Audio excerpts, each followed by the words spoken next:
Mykene, das Echo der Helden. Mykene liegt majestätisch auf einem kargen, sonnendurchfluteten Hügel auf der Halbinsel Peloponnes in Griechenland.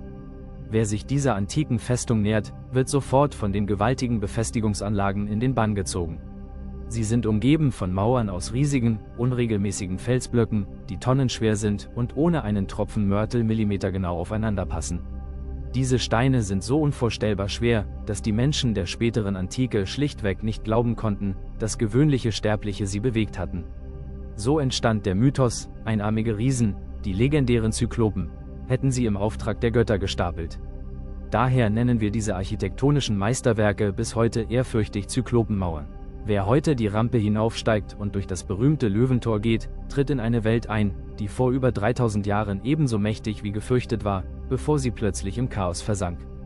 Das Löwentor selbst war nicht nur ein Eingang, sondern ein steinernes Statement. 2 gewaltige, aufgerichtete Löwen stützen sich dort auf einen Altar und bewachen eine heilige Säule. Jeder Feind und jeder Gesandte, der dieses Tor durchschritt, sollte sofort wissen, hier residiert eine Macht, mit der man sich besser nicht anlegt.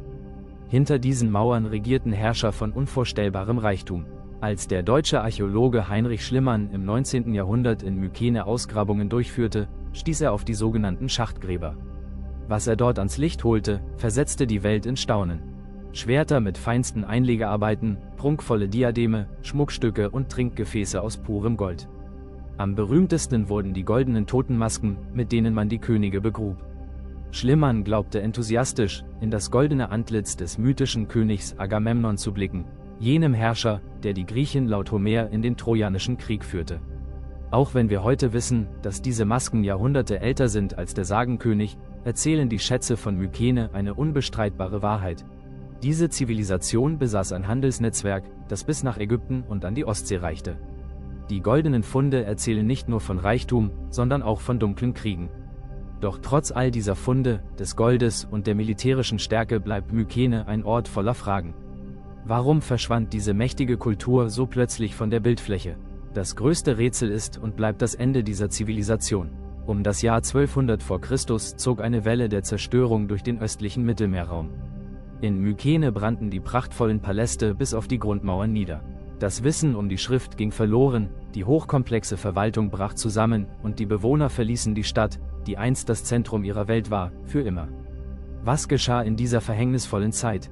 War es eine gewaltige Naturkatastrophe, vielleicht eine Serie schwerer Erdbeben, die die Festung erschütterte?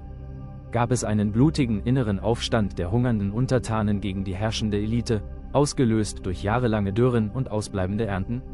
Oder fiel die hochgerüstete Stadt einem unbekannten Feind vom Meer zum Opfer, den mysteriösen Seevölkern, die zur gleichen Zeit ganze Reiche in Schutt und Asche legten? Die massiven Mauern verraten es uns nicht. Selbst nach Jahrzehnten der modernen Archäologie stehen sie bis heute schweigend da, überblicken die Ebene von Argos und hüten das dunkle Geheimnis ihrer letzten Nacht.